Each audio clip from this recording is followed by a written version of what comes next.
Siemaneczko widzowie, z tej strony Godla. Dzisiaj zajmiemy się tytułem, który mogliście już w sumie poznać na ostatnim podcaście Cryptopolis na naszym kanale. Chodzi tutaj o Golel. Pewnie ten tytuł niewiele wam w sumie mówi, tak? To ja się w sumie wcale nie dziwię, bo znany to on na pewno nie jest. Golel to jest taki dungeon crawler, obecnie w bardzo wczesnej wersji, a jego premiera została zaplanowana na przyszły rok. Ja propozycję zagrania w ten tytuł, dokładnie to w jego wersję testową, dostałem od jego autora. Dobrze tutaj słyszeliście od autora, bo ten jest tylko jeden. Golel nie robi jakaś żadna wielka firma, tylko jeden zwykły facet. O czym to jest i jakie Golel zrobił na mnie wrażenie, tego dowiecie się już za chwilę. Zapraszam. I tutaj jeszcze raz na start podkreślam, gra, którą teraz widzicie, którą teraz właśnie zobaczycie, została zrobiona przez jednego faceta. Konkretnie jest to Ofer Rubinstein, on jest obywatelem Izraela. On się ze mną skontaktował i spytał, czy może bym chciał sprawdzić tą jego grę. Ja mówię, no dobra, w sumie zobaczę, tak? Co mi szkodzi. Natomiast z tego powodu, że jest to gra robiona przez jednego typka, nie oczekujcie fotorealistycznej grafiki, jakiejś super animacji, bo tego tutaj nie znajdziecie. Do tego zaoferowana mi wersja jest to wersja playtest, czyli mocno testowa, a sama gra w pełnej wersji ma się pojawić na rynku dopiero w przyszłym roku, więc wielu mechanik może jeszcze brakować. Teraz o czym w ogóle jest ta gra? Jest to tytuł bardzo oldschoolowy. Kojarzycie może dungeon crawlery? To są takie gierki, gdzie się przeszukuje podziemia, tam walczy się ze szkieletami, jakieś tam lochy, zamki i tak dalej, wykonuje się questy, no wiecie o co chodzi, nie? No to Golel jest właśnie takim tytułem. Co więcej, Golel jest przedstawicielem takiego bardzo tradycyjnego nurtu tych dungeon crawlerów, w których możemy chodzić jedynie w 4 kierunkach, a mapa jest podzielona na takie specjalne kafelki. Ja wiem teraz, co pewnie większość z was sobie pomyśli, co to za jakieś dziwadło, że tam poruszamy się tylko w 4 kierunkach, tak? Przecież to popsuje całą grę. No i powiem wam, że ja też tak na początku myślałem, że w to się w ogóle nie da grać, że ja się będę tutaj czuł jak inwalida i tak dalej, bo to całe poruszanie się tylko w 4 kierunkach będzie mnie mocno ograniczać, tak? Okazało się, że niekoniecznie, bo wszystkie lokacje w tym właśnie tytule zostały do takiego sposobu poruszania dobrze dostosowane. Uwierzcie mi lub nie, natomiast po kilkudziesięciu minutach w Golel dla mnie to się wydawało to poruszanie już w pełni naturalne, że ja nie mogę tak się normalnie obracać tylko właśnie w 4 strony i to w ogóle mi potem nie przeszkadzało. Natomiast nie to jest tu najważniejsze. Otóż taki system poruszania daje nam bardzo interesujące możliwości taktyczne i Golel na te możliwości właśnie stawia. Dam wam taki przykład. W tym Golelu, tak jak w każdej grze, robimy sobie na początku postać, normalnie bohatera, tam jest, wiecie, wojownik, mag, łotrzyk i tak dalej, nie? I dużą rolę w tym tytule oczywiście odgrywa też walka, no bo przecież przemierzając te mroczne lasy, przemierzając te podziemia, spotkamy sporo przeciwników, nie? Co tutaj jest ciekawe, to jest fakt, że podczas grania w tą grę, jak tak pogracie, nie wiem, godzinkę, dwie, no to okaże się, że to machanie mieczykiem, czy to rzucanie czarów, to tak naprawdę nie jest rdzeń tej gry. To nie jest jej fundament, to może wiele osób zaskoczyć. Wiecie, co tutaj się tak naprawdę liczy? Wykorzystywanie otoczenia oraz sama taktyka. Mapy w Golel są pełne różnego rodzaju pomysłowych pułapek, zaprojektowane są w taki sposób, żeby sprytny gracz mógł pokonać nawet wyjątkowo silnych przeciwników i to nie wkładając w to sporo wysiłku. Taki prosty przykład. W pierwszym lochu, do którego trafimy, spotkamy takie wielkie szczury, które na początku rozgrywki stanowią dla nas spore zagrożenie. Do tego one za którymś tam razem nakładają na nas zatrucie, które też może błyskawicznie nas zabić. To jest duży problem. Ale wiecie co? W tym samym pokoju, gdzie te szczury są właśnie, no to są też różnego rodzaju meble. Są jakieś szafy, są jakieś krzesła i tak dalej.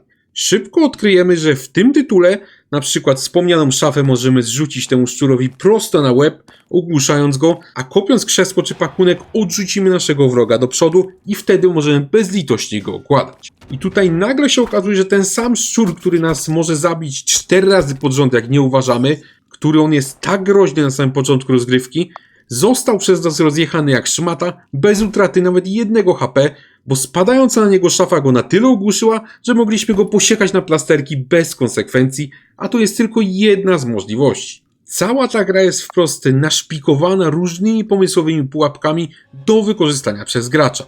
Nawet silnych wrogów, takich, których jest naprawdę ciężko pokonać, można łatwo zabić, wpuszczając ich na przykład w jakieś pułapki, jakieś dziury w ziemi, czy podpalając ich i po prostu czekając, aż się sfajczą. Może pamiętacie, że była taka gierka, ona się nazywała Dark Messiah of Might and Magic od Ubisoftu? Tam właśnie też było podobnie, to była taka genialna gra, w której można było wykorzystywać otoczenie na swoją korzyść. Ja wam powiem, że grając w ten Golem miałem właśnie takie przybłyski z tego Might and Magic, a to naprawdę dobrze rokuje. Co więcej, w tej grze nie musimy się tak naprawdę nigdzie śpieszyć. Te walki są dynamiczne, natomiast tak naprawdę gra korzysta z takiego niewidocznego systemu turowego. Dopóki my nie wykonamy jakiegoś ruchu, możemy się na spokojnie zastanawiać, przeciwnik do nas nie podejdzie, przeciwnik nas nie zaatakuje. Każdy ruch czy każda nasza akcja będzie wywoływała reakcję przeciwnika. Taki właśnie system pozwala nam dobrze zastanowić się nad kolejnym naszym krokiem, a jednocześnie jest całkiem dynamiczny. Jest to naprawdę fajnie przemyślane. No ale dobra, to co powiedziałem to są tylko szczegóły, tak? Bardzo ciekawe szczegóły, niewątpliwie fajne szczegóły, ale nadal szczegóły. Najważniejsze pytanie, jak wypada reszta gola? No tutaj wam powiem, że całkiem w porządku. Tutaj niewątpliwą siłą tego tytułu są właśnie lokacje oraz ich projekt. Abstrahując już od tych taktycznych możliwości, o których mówiłem, bo tego jest naprawdę mnóstwo, to same miejscówki robią wrażenie. Pomimo iż graficznie widać, że tutaj i ówdzie powtarzają się te tekstury, tak? To nawet lochy czy lasy są wprost naszpikowane z sekretami, które wcale nie są takie łatwe do odkrycia. Nad niektórym ja wam powiem, że w sumie całkiem sporo się nagłowiłem, ale gdy już te zagadki uda się ogarnąć, to się czuję naprawdę sporą satysfakcję. Nie tylko dlatego, że po prostu rozwiązaliśmy jakąś zagadkę i z tego się cieszymy, ale też dlatego, że te znajdowane tam skarby, jakieś nagrody, bywają naprawdę przydatne. Ja wam powiem, że w wielu grach, na przykład jakichś asasynach i tak dalej, szybko zaczynam olewać te znajdźki, no bo tam nie było nic przydatnego. W Golem jest akurat totalnie odwrotnie. Tutaj te skrzyneczki, jakieś skarby, które my znajdujemy, są na wagę złota, bo po pierwsze są tam naprawdę przydatne itemy, a po drugie Golem jest grą naprawdę wymagającą. Tutaj nie ma żadnych znaczników prowadzących nas za rączkę, a podczas walki można zginąć naprawdę bajecznie łatwo. Zresztą mogę wam powiedzieć, że mikstur jest naprawdę jak na lekarstwo, a to właśnie ich używamy, żeby się uleczyć. Ten fakt dobrych znajdziek w połączeniu z wysokim poziomem trudności dodaje temu tytułowi takiego specyficznego klimatu, że tutaj łatwo wcale nie jest, musimy uważać na każdy nasz krok, zresztą tak rzeczywiście tutaj jest. Wiele nowych gier już takiego czegoś nie oferuje, po prostu są za łatwe, prowadzą graczy za rączkę. Tutaj Golem może was zaskoczyć, moim zdaniem to należy docenić.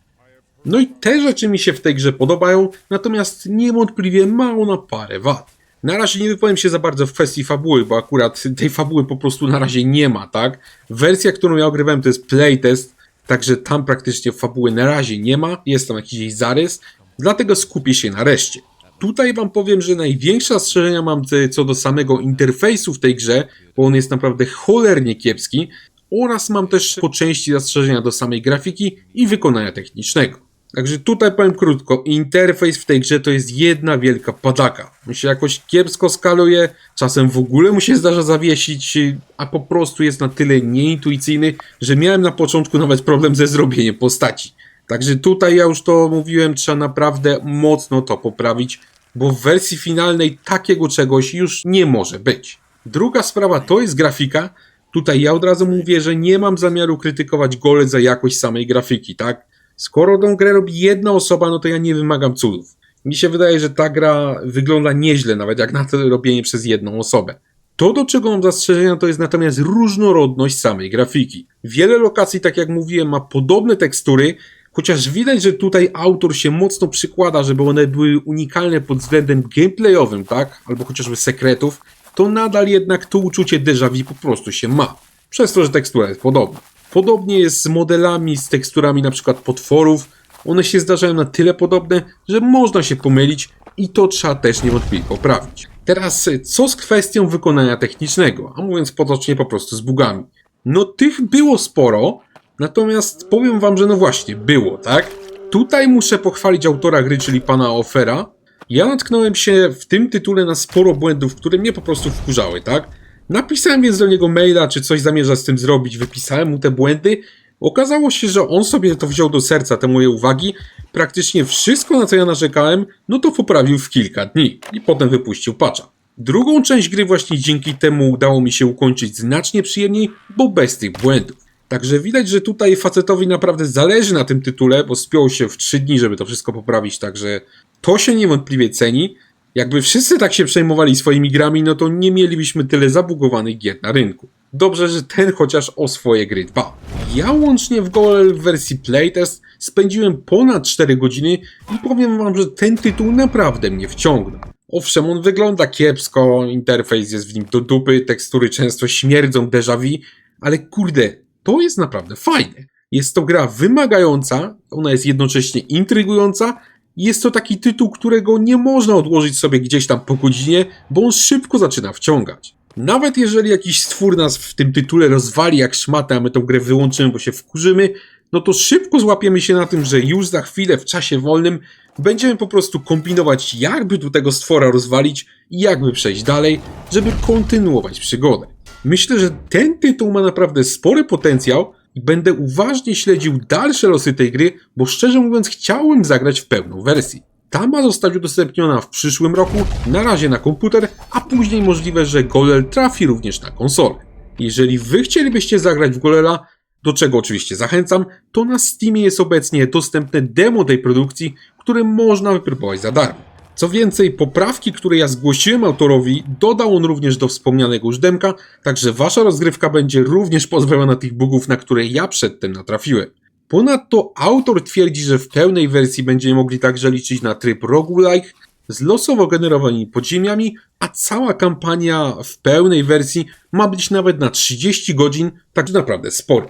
Zresztą w demku znajdziecie właśnie pierwszy rozdział tej właśnie kampanii. Moim zdaniem ta gierka jest interesująca i ja przy niej bawiłem się nieźle. Dajcie znać, czy Golel was zainteresował i czy graliście może kiedyś w podobne gry. Jak zawsze czekam na wasze komentarze i chętnie z wami na ten temat pogadam. Dziękuję wam za obejrzenie tego właśnie materiału i zapraszam was do obserwowania kanału, bo takie filmy będą się na nie pojawiać regularnie. Bardzo dziękuję również osobom, które zdecydowały się wesprzeć lupę Godlike'a. Dzięki właśnie waszemu wsparciu udaje się zakupić sprzęt oraz gry, które później trafiają na kanał. Bez waszego wsparcia wielu filmów nie udałoby się w ogóle stworzyć. Także dzięki wam bardzo i do zobaczenia niebawem.